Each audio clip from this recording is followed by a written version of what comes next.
Hey guys, it's Emily from Naptime Creations, and today we're going to be making a fun little project, and I'm also going to be talking about our adoption. So our story isn't necessarily really traditional in the sense of how we adopted, and so I just thought I would take some time to share about that.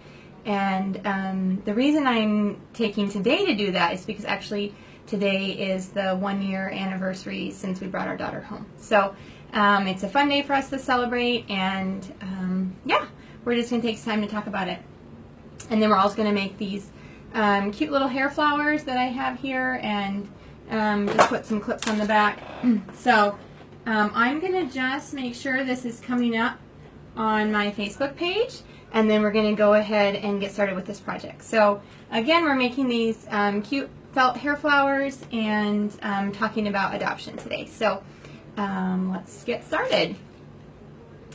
Anyway, as you're coming on, if you're checking in, I'd love for you to say where you're from, what you're up to, and maybe if you've watched before. I'm on Facebook every Wednesday night at 9 p.m. Eastern, and I usually try to do a sewing project. In the past, I've done several.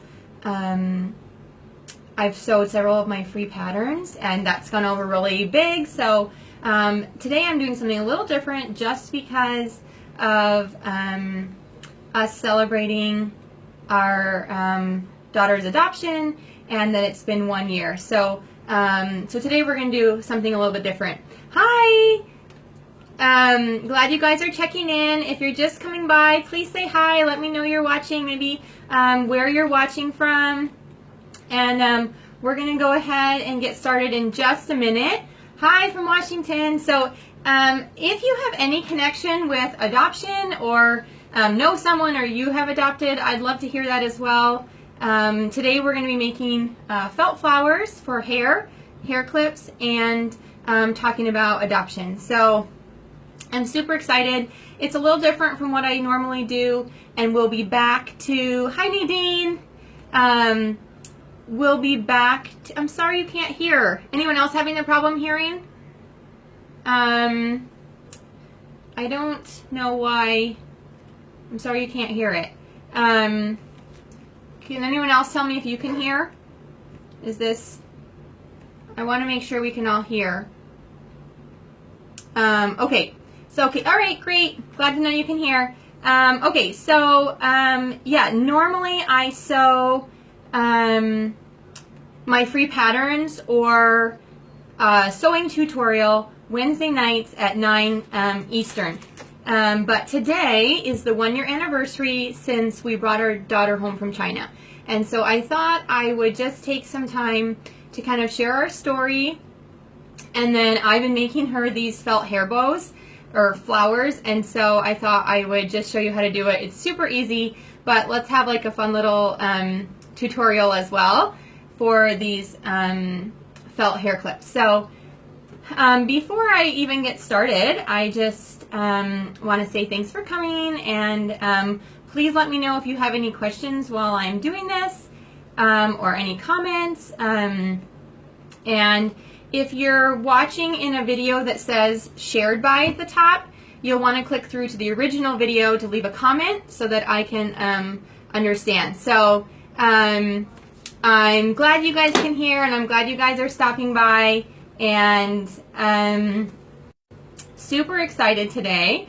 I haven't really thought through a bunch about what I'm going to say, but it's a story that I've shared a lot, so I'm pretty sure that I'll just be able to share it. So many of you know, if you've seen my sewing tutorials or you've been on my blog, that my daughter Rose is from China, and we adopted her last June, and June 8th was the day that she was given to us. So tonight I'm celebrating June 8th and the fact that this is our 1-year anniversary since we brought our daughter home. So I'm going to kind of just give you that story, and then we're going to make some felt flowers. So if you want to grab some felt and a hot glue gun, we could totally do this together. I've left the link above to some fabulous hair clips on Amazon. I was looking yesterday and I found it's 40 pieces for like $15 or something, and they're super cute, covered with ribbon. Way cuter than, I just have these plastic ones today.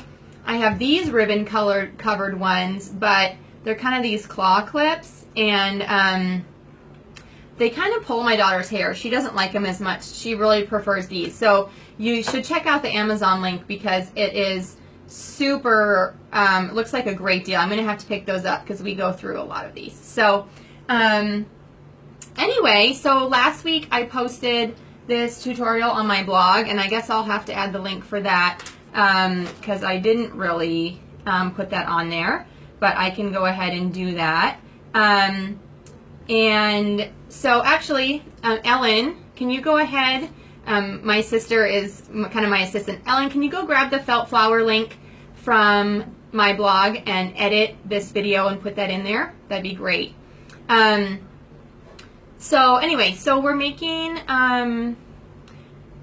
felt flowers, and we're talking about adoption. So I just want to kind of start at the beginning. So my husband and I, well actually let me start the project, and then while I'm cutting I can kind of talk because I can do two things at once. So I'm going to start by making a yellow flower, and in my blog post about this I just said that you can either make, I have like two different kinds here that I made. One has rounded flower petals, and one has kind of pointy ones. So we'll make a few tonight, but you can go ahead and cut however you want. So the most important thing is to cut some different sizes. So I'm going to cut some bigger ones to make the bigger layer, and then some smaller ones for the smaller ones. And then I even have some tulle here to see if I can make kind of a tulle hairpiece for like a fancy event.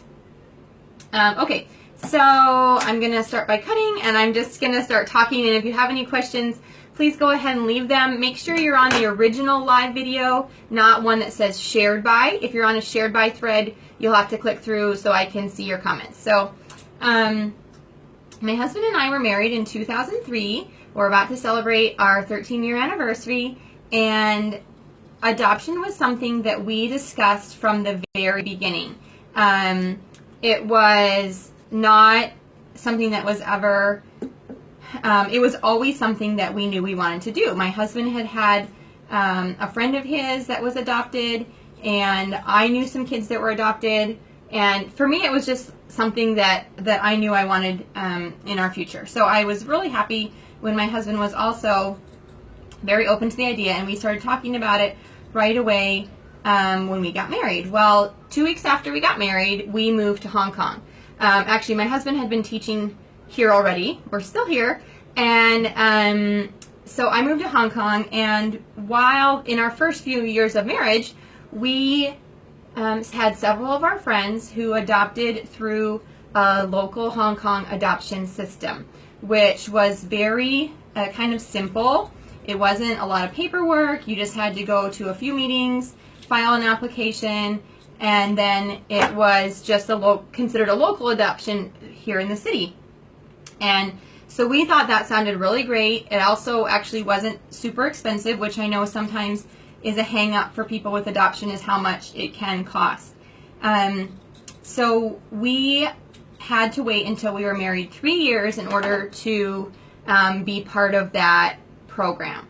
So here's my flower petals coming together.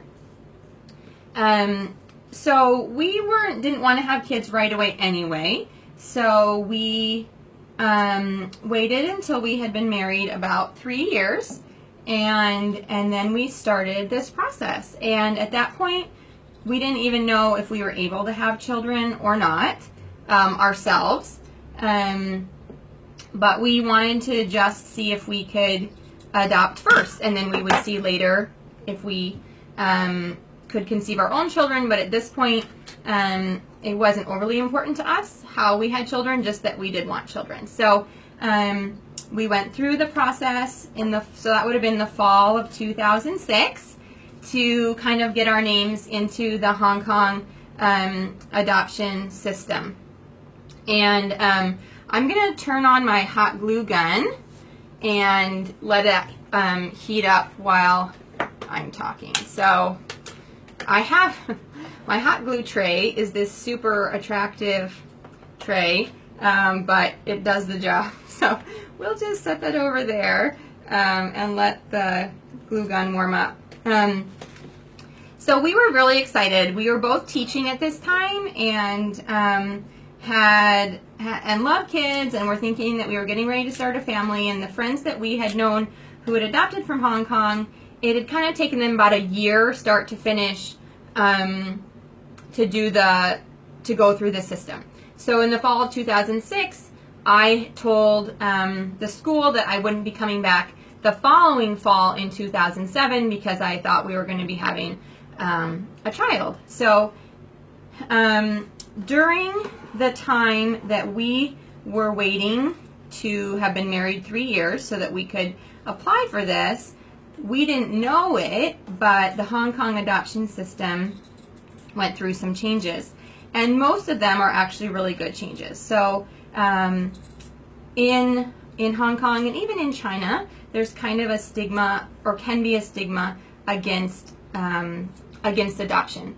And not very many people have been open to it in the past, and especially if the child has any sort of special needs. And when I use the term special needs, I use that very loosely, because in adoption, special needs can mean anything different. Birthmark on your face can be considered a special needs here, especially here in Hong Kong. So that term is huge on what it can apply. So we can think of some very severe special needs, but it can also be very minor. Here in Hong Kong, the local people weren't as willing to take these children that they considered special needs, but to me was barely an issue, you know, something very, very minor. So we filled out our paperwork. We had a very open profile. We were willing to accept any number of things. And let me tell you, filling out a questionnaire of what you're willing to take in a child and not take in a child is one of the hardest things I've ever had to do. Because obviously when you give birth to a child, you will take and you will love whatever comes out. But when you have to sit down on a piece of paper and actually think and decide with your husband, is this a condition you're willing to accept or not, that was very hard, and that was something that I didn't really anticipate being a struggle in the time. Now, that is long past, and you know, we filled out our first one in the fall of 2006. So you can imagine that this has been a very long road for us, considering we thought that in 2007 we would be adopting a child, and we didn't bring our daughter home until 2015. So it's been a crazy journey. So anyway, back to the changes in Hong Kong. The good thing was people in Hong Kong, local Chinese people, started to be willing to adopt children with all kinds of different issues or special needs. And so by the time we finished our paperwork, it was becoming increasingly difficult for a person of my skin color who is not, I'm white, who is not a local Chinese person to adopt, because the system here gives preference to the same culture as the children, which is Chinese.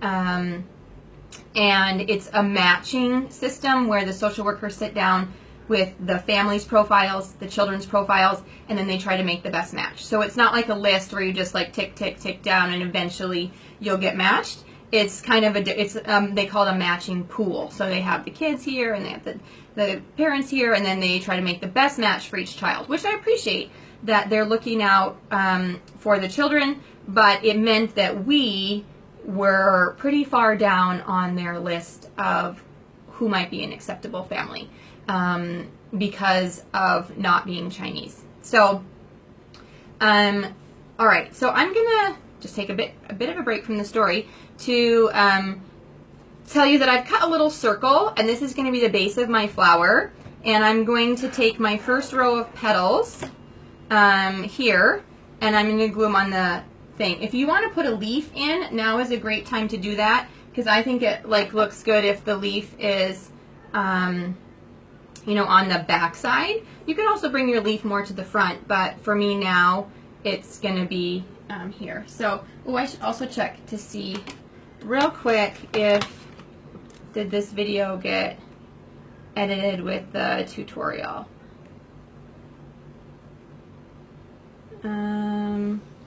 She might have run off. Let me just grab that link real quick. So I just want to make sure that if people are wanting to go look, this flower tutorial is also in picture form if you want to take a look at it. Why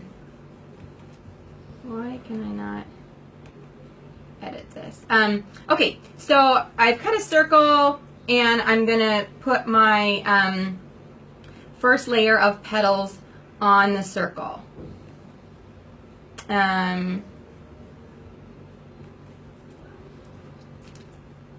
Okay, so, alright, so I'm going to use the glue gun, and I'm going to just put some glue on this circle, and then I'm going to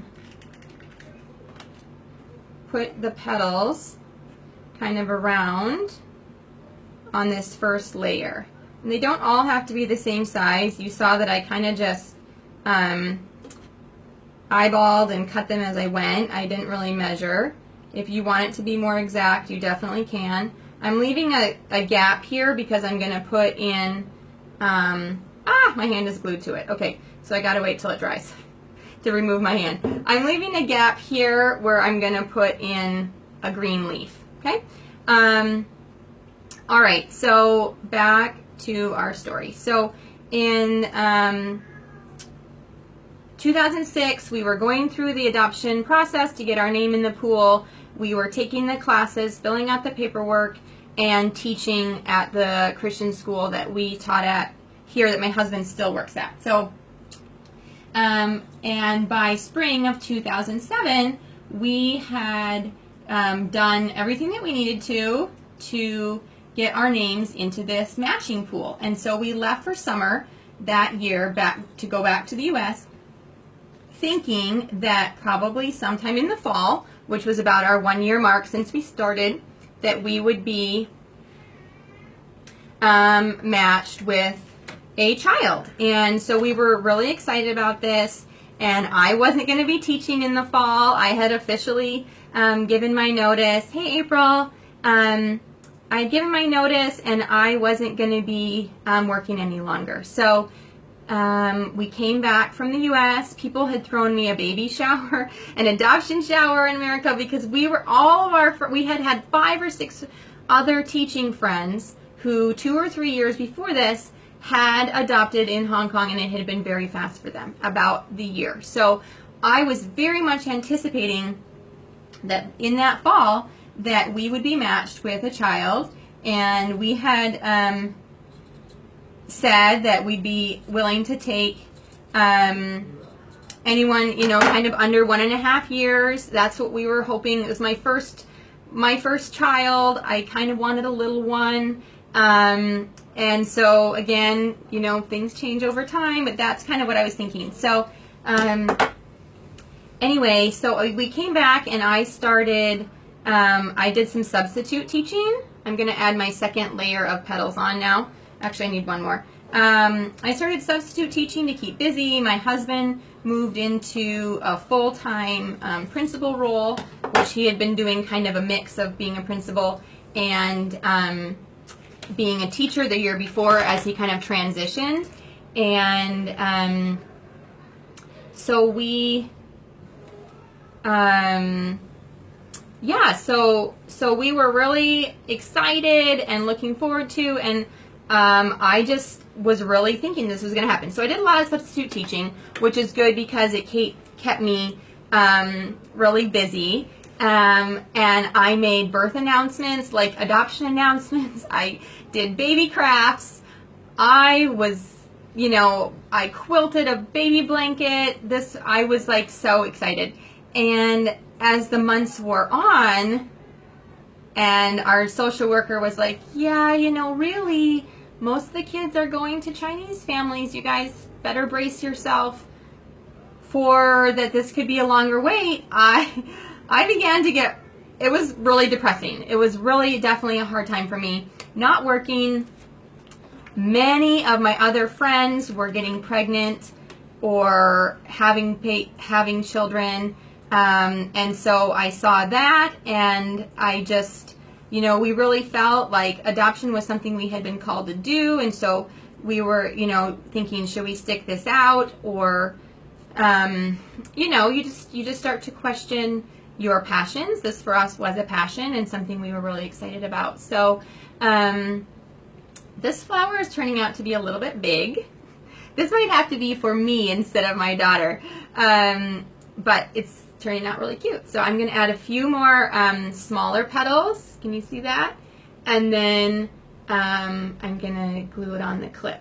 And today I actually brought some little buttons because I thought maybe it would be cute to put like a tiny button in the center instead of on the other ones I put a tiny piece of felt in the middle. So, okay, if you're just coming in and you didn't see the beginning of my story, you can go ahead and just hit share and save this to your timeline, and then you can go back and watch it later if you're interested in hearing what I'm talking about. I'm talking about my 8-year adoption journey, which for me, I'm so glad I'm on the other side of it now, but during those 8 years, this was just quite an event for us. So anyway, I'm sharing about that today, and we're making felt flowers. And the felt flowers tie in with my daughter as well, and those of you who have seen her on my blog probably know why these are great for her, but I'll share that at the end as well.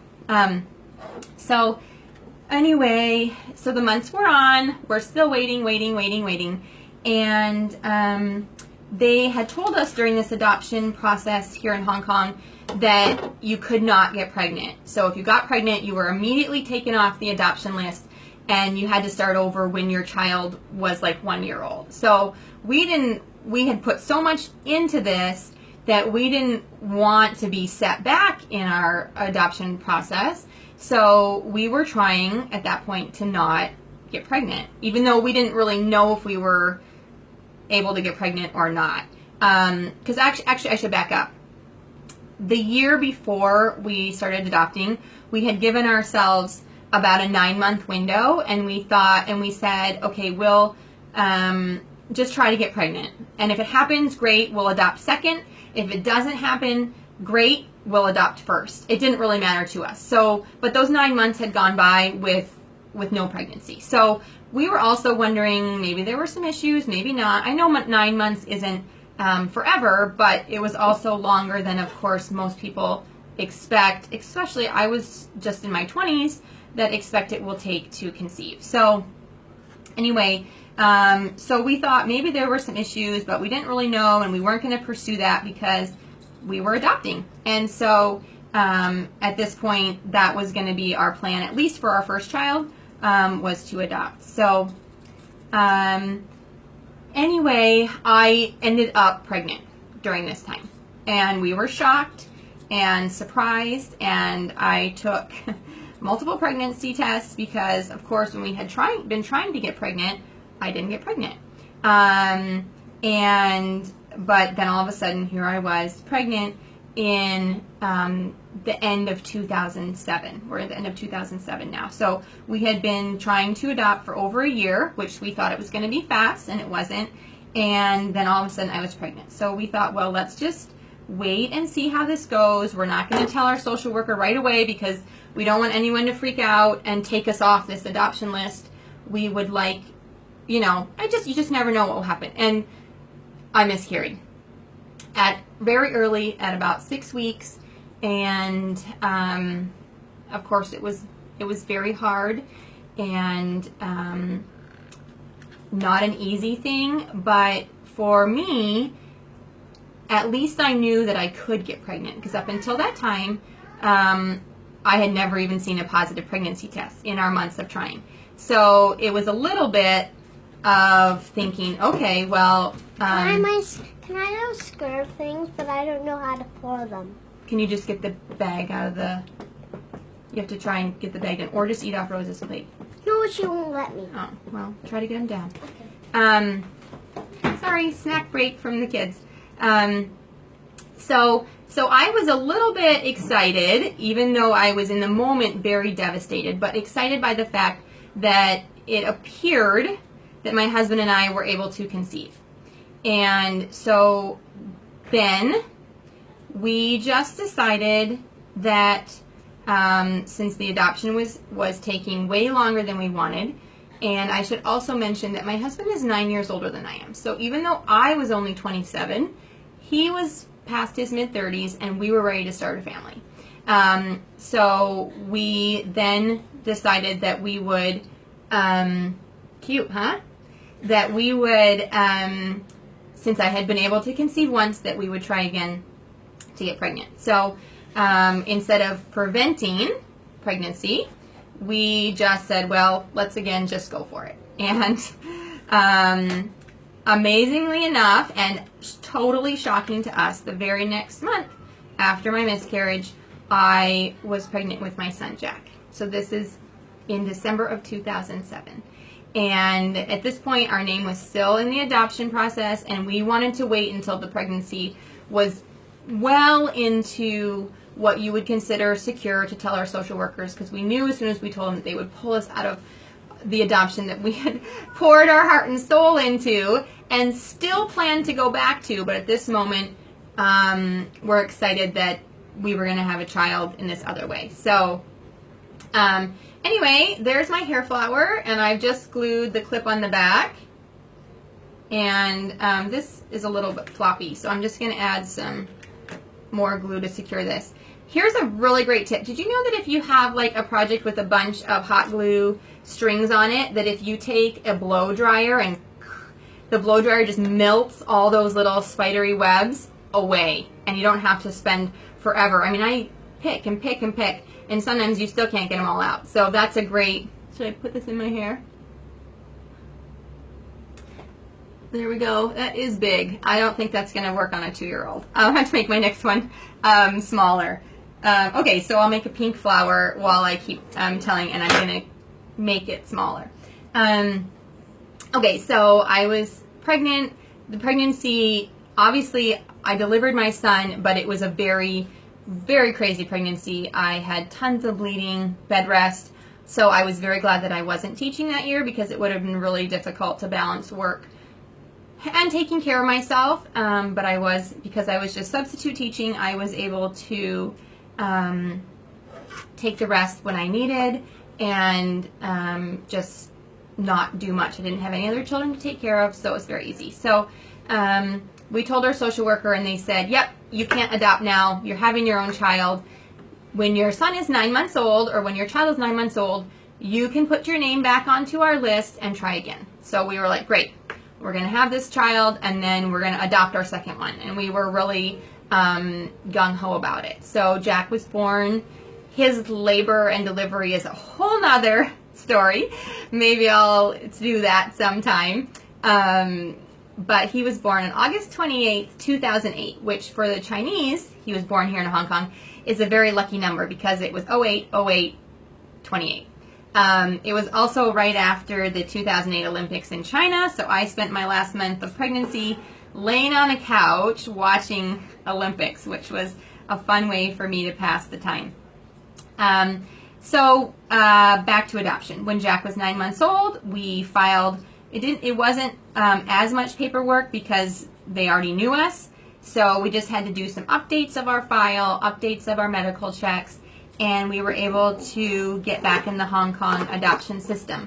But this time, I felt like they were more honest with us in the fact that they told us, your chances of adopting in Hong Kong are very low, because 1, you are white, 2, you already have a biological son, and we give preference to Chinese people and people who cannot have their own children. You could just have your own children, so we don't really need to give you one of our adopted children. And there are not very many adoptions in Hong Kong. There's less than 100 per year. So it's not like there are a lot even up for... yeah, Tanya, different agencies have different policies when it comes to letting you adopt and be pregnant simultaneously. Hong Kong is very cautious on the side of how much attention they think you need to give a child, and for them to think that you could adopt and have a child at the same time. Plus, I don't think they really understand that you can love them both the same. It's a cultural, I find it's a cultural difference, and that's why they have the rule here. It's not always the same in the U.S. You can adopt and get pregnant right after, or vice versa. So it just depends on where you are and who you're working with. So anyway, so we put our name back in, and we had a 9-month-old son, and he grew, and we were loving being parents. He was not an easy baby, but it was still really, really fun, and I was loving being a mom, but I was always still thinking, how are we going to adopt? This is still something I feel very passionate about, and I feel like it is something that we are supposed to do. We're supposed to adopt a child. And if Hong Kong is not going to give us a child, then where am I going to get one? Pretty much was what I was thinking. And so we decided to pursue maybe other adoption opportunities. And so I'm cutting these leaves pointy on these petals. I'm going to try pointy one. So I emailed several agencies in the U.S. This would have been in 2009-ish time period. I emailed many agencies in the U.S. and looked at other options even here. And agencies in America at that time didn't know what to do with us because we were Americans, but we were living in Hong Kong, and it was just really confusing for them to figure out how they could do the process with us. So the ones at least that I talked to in 2009 weren't able to help me adopt from where I was. And then here in Hong Kong, there was an agency we found that did China adoptions, and we were really excited. We thought, okay, we always envisioned ourselves with a child from Hong Kong, a Chinese child, that's the same. They're both a Chinese ethnicity. And so we began to look into that, only to find out that they said you had to be 30 years old. And at that point, I wasn't 30 years old. I was maybe 29 in 2009. I'm not sure. But I was close, but not where they wanted me to be age-wise. So China has some pretty strict rules on how long you've been married. They can have income rules, and there are ways around those for sure, which at the time we didn't know. But the agency here in Hong Kong was telling me that you had to be 30, you had to be married 3 years, which we were, blah, blah, blah, blah, blah. So we didn't meet that I needed to be 30. So we thought, well, we want more than even 2 kids. Let's have another child of our own, if we are able, and then we'll adopt our 3rd. You know, again, this is very hard for me because I envisioned myself with an adopted child before I envisioned myself with a blonde-haired, blue-eyed boy like I have. You know, for me, my child was going to be Chinese, and that's what I had thought from when we very early on got married. So anyway, so this, you know, life was shaping up quite differently. My motherhood journey was turning out very differently than I had ever expected, but I was just trying to be flexible, and I was trying to be open to what I thought that was the doors opening and closing for us at the time. So we conceived Max within a few months, and his pregnancy, thankfully, was not as medically challenging as my first one had been. It was fairly uncomplicated. His birth was a lot less complicated, and now I have 2 boys, 2 and a newborn, and I was 6 months away from turning 30. So with a 2-week-old and a 2-year-old, I trekked down on public transportation 45 minutes away in our city to pick up the application for a China adoption, because at this point we were close enough to me being 30 that we could start the paperwork, and by the time I turned 30 we'd be ready to submit our papers to China, and we would finally be able to adopt from China. And we knew it would take a while, And so we would meet all the like age restrictions for, you know, how old your youngest can be and all those things by the time we filled out the papers. So I'm sure the lady at the office thought I was crazy with my 2 kids asking for an application to apply to their China program to get a 3rd child when it probably barely looked like I could handle the 2 I had. But I knew that actually getting a child was so far in the future that we wanted to start while our kids were still young. So here in Hong Kong at the International Social Services, they told us that after we filed the papers, it could be about 18 months to get a special needs child. So I'm thinking in my head, by the time my son Max is about 2, we should have another one. And so we said we would take anyone less than 2 we wanted to maintain the birth order in our family. That was simply our only reason for age.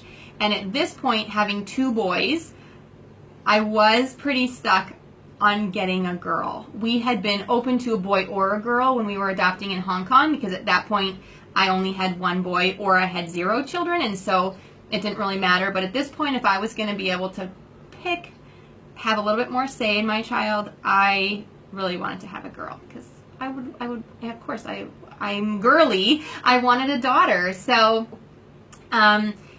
anyway, so we filled out the paperwork. Again, our special needs profile.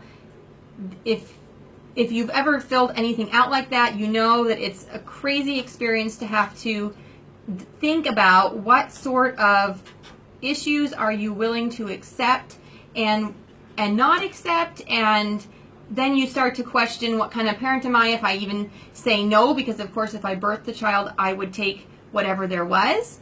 So our profile was quite open, and they said, great, you know, within 18 months, you should have a child home. And at that point, I had 2 little ones, so 18 months seemed great. I wasn't really in a rush. I just wanted to get it moving. And it took us, because of some agency issues here, it took us almost a year to get our papers submitted to China. And it is a lot of paperwork. A China adoption is a ton of paperwork. If you've done one or you know someone who has, it is a part-time job to file and fill out and get. You need brand new certified and authenticated birth certificates, marriage certificates. Everything needs to be documented. You have to prove all your finances. You are definitely, China has like a minimum you're supposed to make to adopt, but if you're adopting from their special needs program, you can get waivers. So, you know, finances really, as far as how much you make, isn't really an issue. And so, anyway, we did all that. We're done. We were super excited. We were ready to bring home a daughter, and then we just waited. This is 2011. We submitted our papers, and nothing. And every 18 months, we had to redo some paperwork for the U.S. side. The U.S. Department of Homeland Security requires that you keep your fingerprints and some things up to date with them. So we renewed once, and we thought, oh, for sure now we won't have to do this again. We renewed again, and again, and at this point, I'm starting to get desperate.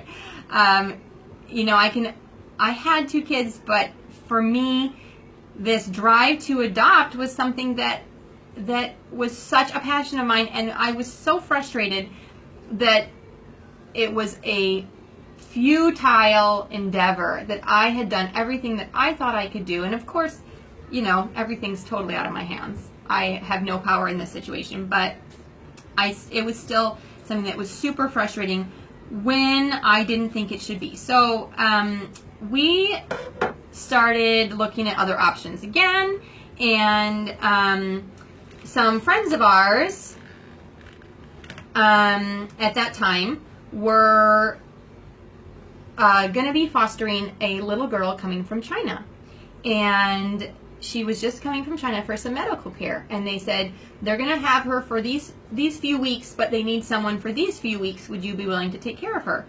And I'm like, baby girl from China, you know, so yeah, I'd like to take her. So we fostered this little girl who had a joint disorder, and she was the cutest thing I had ever laid my eyes on. Just the most beautiful baby in the world. And we loved her, and we took care of her, and we were with her through some surgeries. We were with her when she spent 8 weeks with all 4 limbs in casts. They were trying to give her joints some more mobility. You know, it was an amazing opportunity and an amazing journey for our family to take care of this orphan who didn't have a family, and to just love her, And for us, with her special needs,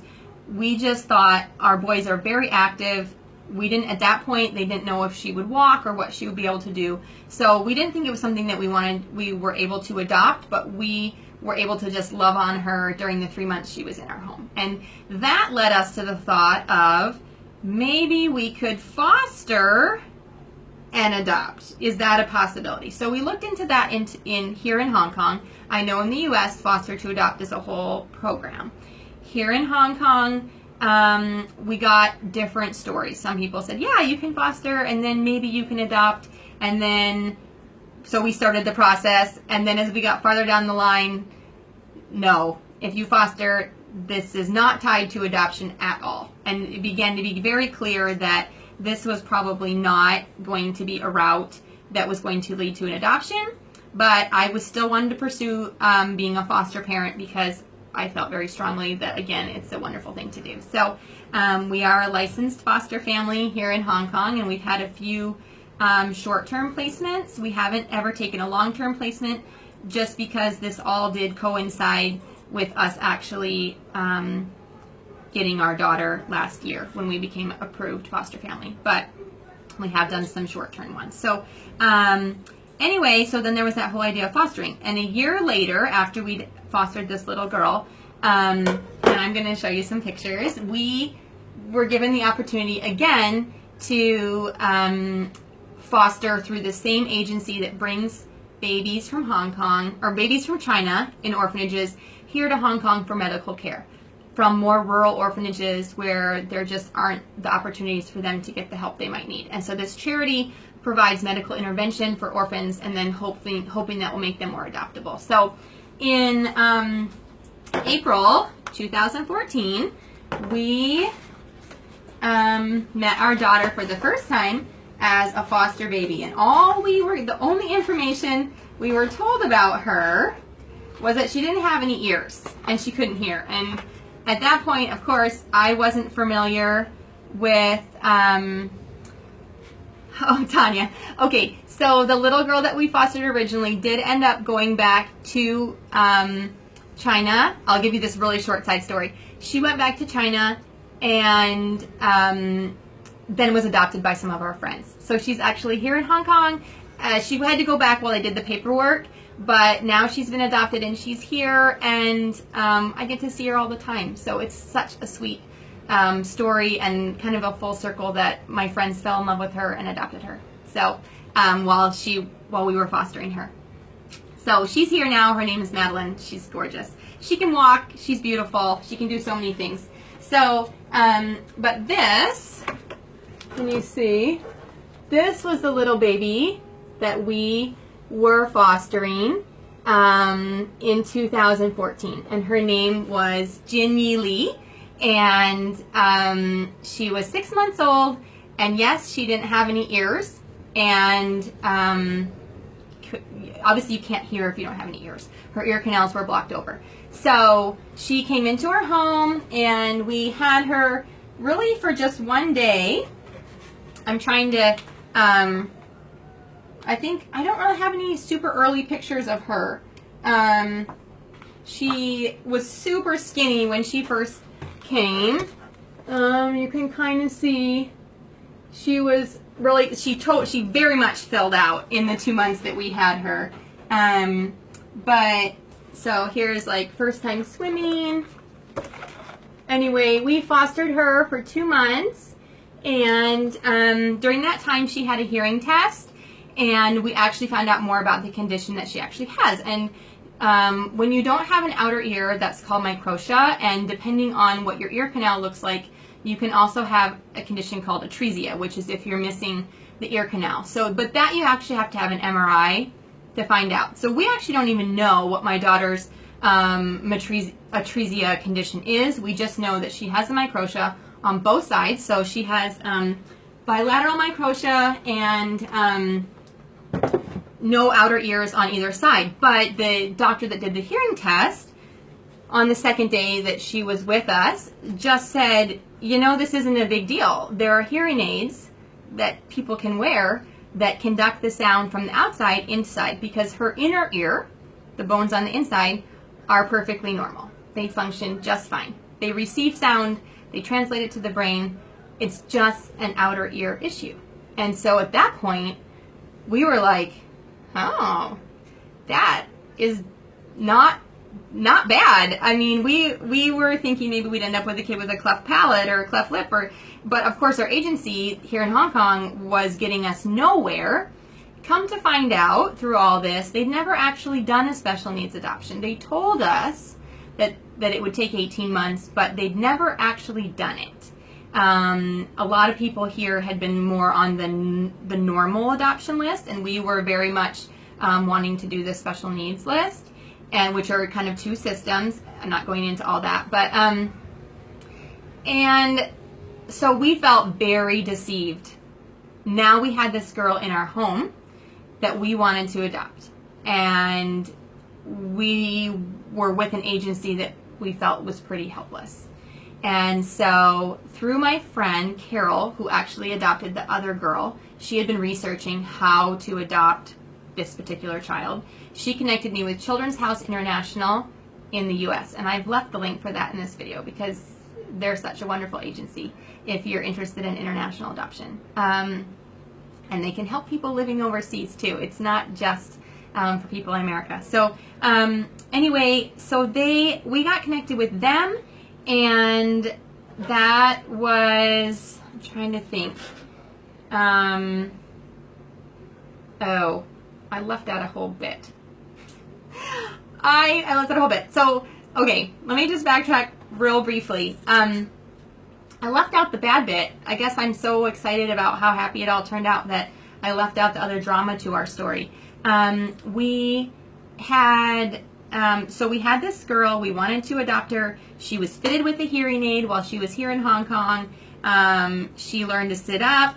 The orphanage had labeled her as possibly mentally and physically challenged. We didn't see any sign of that in the 2 months she was in our home. She was just a beautiful little girl who didn't have ears. And to us, we thought, this is our daughter. This is who we're going to adopt. This is through the fostering, through all these things, this was God giving us our daughter. And this was who we were supposed to have. And so I actually was able to fly back to China when we had to send her back to the orphanage when her time was up here, which leaving the child that you think is your daughter in an orphanage, one of the hardest things I've ever had to do. I mean, yeah, don't recommend it to anyone. But I left her there. I prayed over her, promised her we'd come back for her, and then came home and thought, okay, let's figure out how we can adopt her. And so the charity that we had been fostering her through said, well, this has been done a couple other times. People in Hong Kong who have fostered their children have been wanting to adopt, and so it's kind of been done like this. And they told us to do this, this, and this. And so, okay, we did those things. We wrote, a petition to the orphanage, and we let our agency know, and they said, okay, we don't really do it like that, but we'll help you however we can, and we'll try to figure it out. So that was in June, and they had to still file her paperwork at the orphanage. So real briefly, in China, for the first 6 months of your life, you cannot be adopted because they're waiting and giving the potential for the family who abandoned her to come back and claim her. And they put like advertisements in a couple newspapers in the area, and they can't do anything for 6 months. So when a child is 6 months, they can file all the paperwork with the central government to get the child listed for international adoption. Yeah, so there we go. So should I put a felt circle in the middle, or should I do another button? I'm not sure what I want to do with that one. Maybe I'll do a tiny little button. Anyway, so we had to wait for her paperwork to even be done. She wasn't even listed anywhere. She, pretty much an unknown, an unlisted child at this point, an unregistered child. So, cute. So, there we go. So anyway, so we were waiting for the orphanage to do her paperwork, and while we were doing that, we were told once her paperwork would be filed that our agency would be contacted, and then we could be matched from the Chinese central government with this child's folder. China already has our huge like adoption file is in China, so they just need to put the two files together. Child file, family file, and then our agency does the rest. So, I'm very naive to this whole process at the time, and so we think that that's all going to go. So the months go by, and they tell us that finally her paperwork has been filed, and that we should hear something soon. And then we don't hear anything, and we don't hear anything, and then we hear, oh, another family has already claimed her off the special needs list, because that's where... More what, honey? You want to come say hi? Look at what's in my hair. Yeah, come see. So here's my little one saying hi, and she's loving that I'm wearing a flower. Don't, that hurts. Can you say hi? Look it. Hi. I'm making some more flowers. Look it. Do you like that one? Yeah. Oh, not done yet. Not done yet. Not done yet. Okay. You can go get some more snack with Max. Go have an apple, okay? Yeah? Okay. So she was given to someone else, and just like that, my another crushed adoption dream. At that point, I was ready to give up. I mean, what do you do when every door seems to be... Okay, go. No, I'm not going to come. You just go. I'll come in a minute. Every door seems to be closing in your face, but yet you feel this is a passion. I was struggling with feeling this desire, yet having doors slammed in my face. I mean, I felt like I had been 8 months pregnant and had lost a child. And no, I mean, I cannot even begin to imagine what that really would be like. But in that moment, having known this child for about 7 or 8 months and seen her picture and known what it was like to hold her in my arms, and then to be told that another family had been given her, if I can compare, that's what I felt like it felt like, was that I had lost a child at a late-term pregnancy that I was expecting to be bringing her home in a few months, and all of a sudden she was gone. And, since that time we have found out that, it probably never would have worked out in that way that we thought it would. That's not how China does it. They don't just connect families' files like that. It has to go through an agency. And so we just weren't given the straight story. And that's unfortunate, but that's the way it was. And so there were some things at fault that weren't our fault, but we had been given a lot of bad information. And so here's my other clip. Should I put it on this side of my hair? I look awesome. I can't wear two. I can't look at myself. I can't look at myself on the screen and have two of these in my hair. Okay, so we'll put this one over here, or when Rose comes, she can wear it. So, okay, so then I contacted this other agency that my friend was using to adopt, because I just said we gotta change agencies. This agency has, one, not given us any children, two, has lost the child that we wanted. This is not working. This is not what I want. And so we got connected with Children's House International. They're based out of Washington in the U.S., I think. Don't quote me on that one.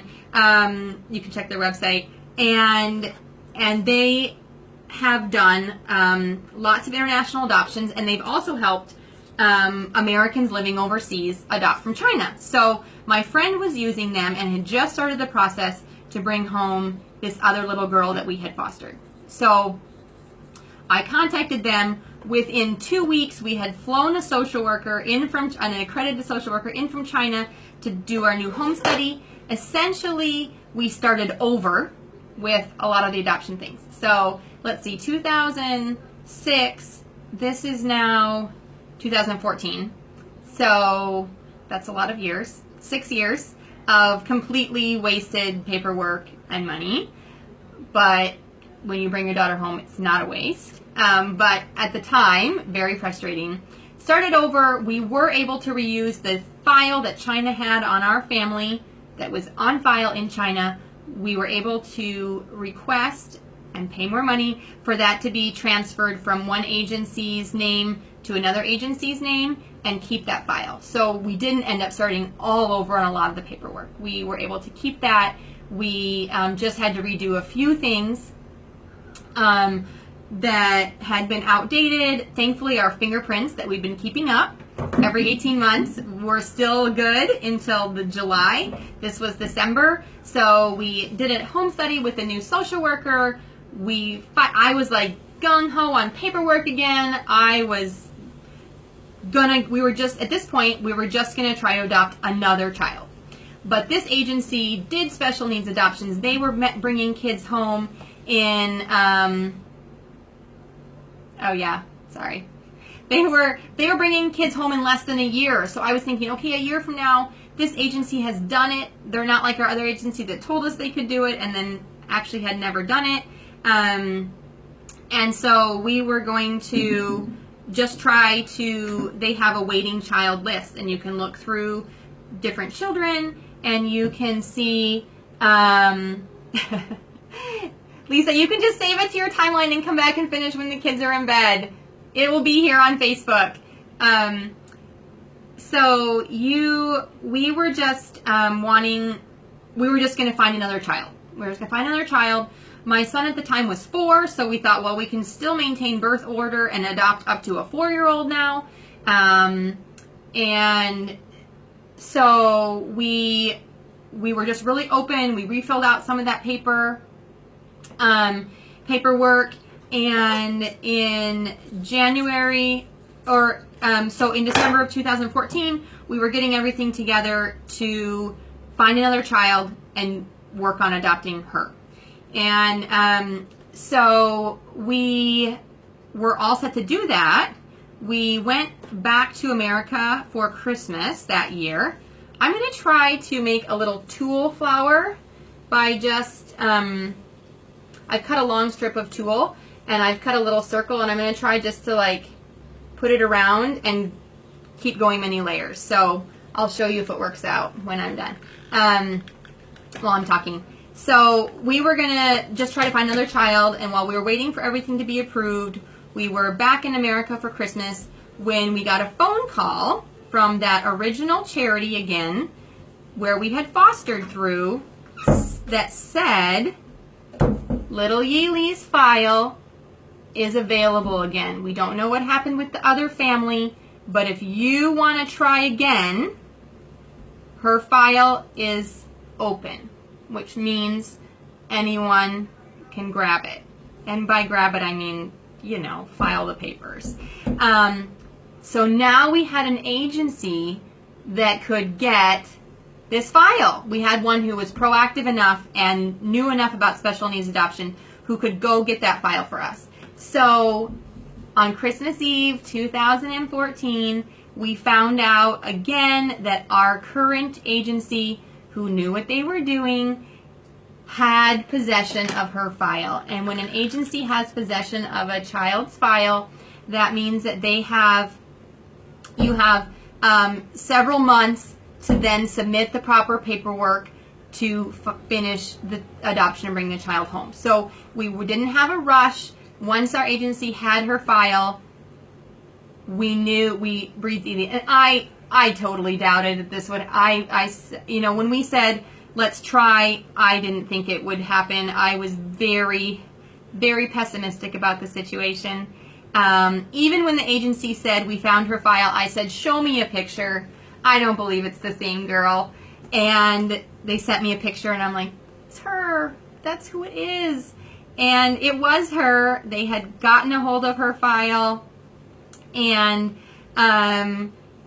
so it was our very own little Christmas miracle in 2014. And so from Christmas 2014, we worked to switch our China file agencies, resubmit a few things, and in March of 2015, we were officially matched, which means they send you a piece of paper that says, do you want to bring this child home? And you sign your name, and that's like sealed in blood, you know. So in March, we signed that paper, and then there's a few more things. If you want all the details of the paperwork, read it on the blog. I wrote it all out, but today I'm not giving you all those details.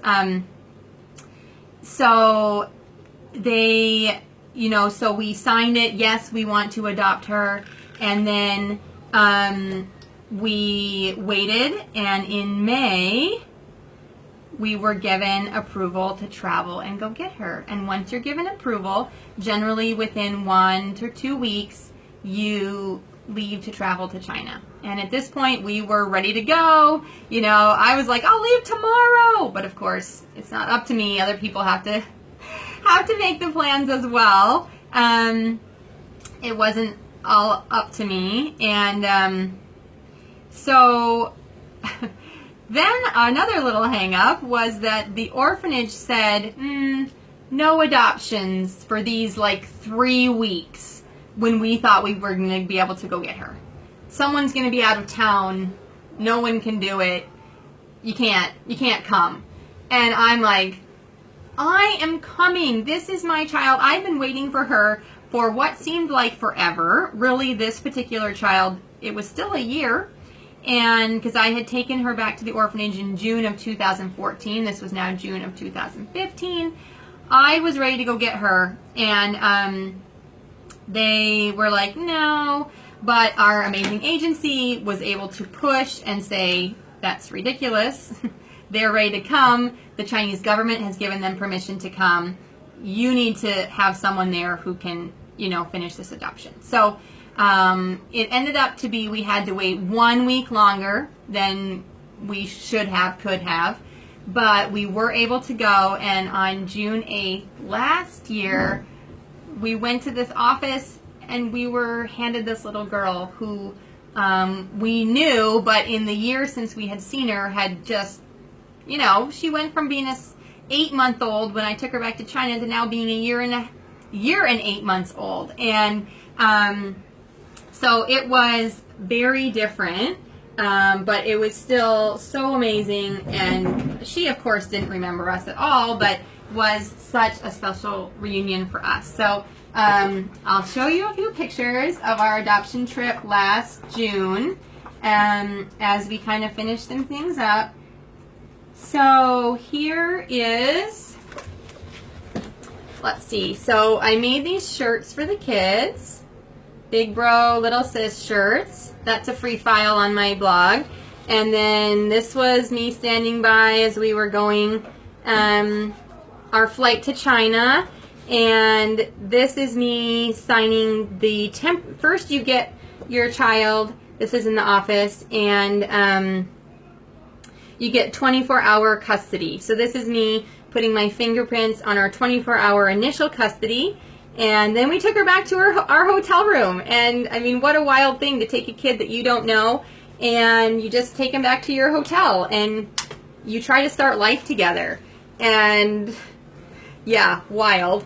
So we went to a park and we played, and then this is back at that same office the next morning where you sign the official paper. And I don't know if I have any pictures in here from that, but there's some of our first pictures with her. She was obsessed with water bottles from the very beginning. She still loves water bottles. Some trying to get a good picture of the 3 kids together. These old men loved taking pictures with my blonde-haired boys. So we spent almost 2 weeks in China getting things all done, and I cut some bangs for her hair because, you know, back to the hair flowers, she wears a headband. You can probably see in all these pictures, she's wearing her hearing aids on a headband. And so, to make her headbands cute, I love putting little flowers and decorations on them. So, this was her a year ago. Isn't she just the cutest thing ever? I just love it. So then we made it back to Hong Kong, and then here's her with her passport. A few days later, we flew back to America because we couldn't stay here with her. There's her with her Chinese passport, so we had to go back and get a U.S. passport. And a week after we got back, my brother got married, and she got to be in all of our family photos with the cousins, and I made all those outfits for the wedding for the cousins. If you want to search wedding clothes on my blog, you'll find what I made for all these. So here's me and the boys, me and my sister, and my 3 kids. So anyway, so that was last June, and since then it hasn't all been easy. I'm not gonna lie. You know, there definitely have been some ups and downs, and taking in a child who was not with you from birth and assimilating them to assimilating them into your family unit has been tricky. I mean, she was a year and a half old. She has her own opinions. She has her own thoughts. She thankfully understood English because she was with an English-speaking family even in China. So even though she wasn't speaking much at a year and a half, she was comprehending what we were saying, which for us was a huge blessing, giving her hearing issues, that she wasn't learning another language with having some hearing difficulties. So since then, she is talking up a storm these days, understands everything. She's going to need some speech therapy. I think with her hearing issues, she has some enunciation issues, and we're noticing that more and more as she's trying to say these really long sentences, and we can't understand all of it because it's not very clear. But we're just so excited that she's speaking and that she loves to communicate, and she's a big talker, which is good because her brothers are big talkers.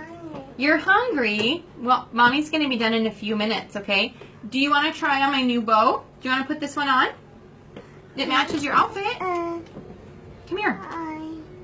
Can you come here? No. Should we clip this one on your hair? Yeah? You don't want this one?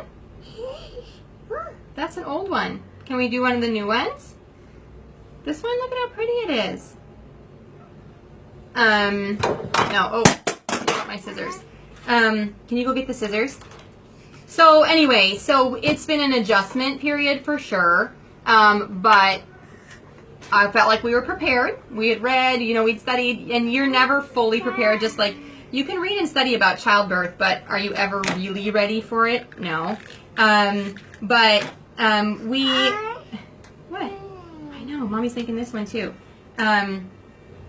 So it's been an adjustment for sure, but we feel like at this point, a year in, that we are on the, you know, we've been through the hard patch, well, until she's a teenager, and then she's going to be a teenage girl, and I have to deal with that. But for now, some of the adoption and assimilation issues, we feel like we've been through the tricky parts, and we are, you know, just loving having her in our family, loving having a girl in our family. The boys are so sweet to her and just love on her. Of course, they fight like siblings, and but that's so cute. Here, see, so she wears this black headband at all times with 2 hearing aids attached to it, which take the place of her outer ears and conduct the sound into her inner ears. And so I just clip my little clip right onto her headband, but as you can see, you can also just put them right in your hair. So you don't have to have a headband, or you could just take an elastic headband and do it. So I kind of made this tulle one, and I think it has potential, but I need a little more glue, and I also need to figure out what I'm going to put in the middle of it, I think. But anyway, I think that has potential to be a cute little tulle. I just kept going around and around, and that would be fun for right on top of her head for like a fancier event. Anyway, I'll put a button in the middle of that one maybe. So anyway, so yeah, we're a year in. It's been a year. I can't even believe that it's been a year. I mean, it has gone so fast in so many ways. But in some ways it feels like we've had her forever as well, you know, like that she's just always been with us. So, you're hungry? Okay, we're gonna eat in a little bit, okay? Can you go find a snack? Go get the chips off the counter. No. You don't want the chips? Go get the chips. Oh, the one she's wearing is falling off the clip, so I'm gonna have to re-glue that back on. But anyway, so yeah, so that's our crazy story. When we started the adoption process in 2006, I never imagined that I wouldn't have a daughter until 2015, but I can tell you with 100% certainty that this girl is perfect for our family. And she was the one that all along we were intended to have, and that God had planned for us, because she can't fit. She could not fit any more perfectly with personality, with interests, with the things she's into. It is just amazing to see how perfect it is, and that this was what was planned all along for us. So anyway, it's just been it was a roller coaster ride, but the last year has also been a roller coaster ride, but a good one. I mean, she didn't sleep for the first 6 months. I don't even want to talk about that. I was like more sleep deprived than when I had a newborn. But, you know, so we had our ups and downs, but we had a lot of great moments, and now we have way more great moments, and now she's just like a 2.5-year-old where, you know, she's 2.5, and she wants to eat chocolate chips. No, find something else. Find something else. No, you're not having the chocolate chips. Find something else to eat.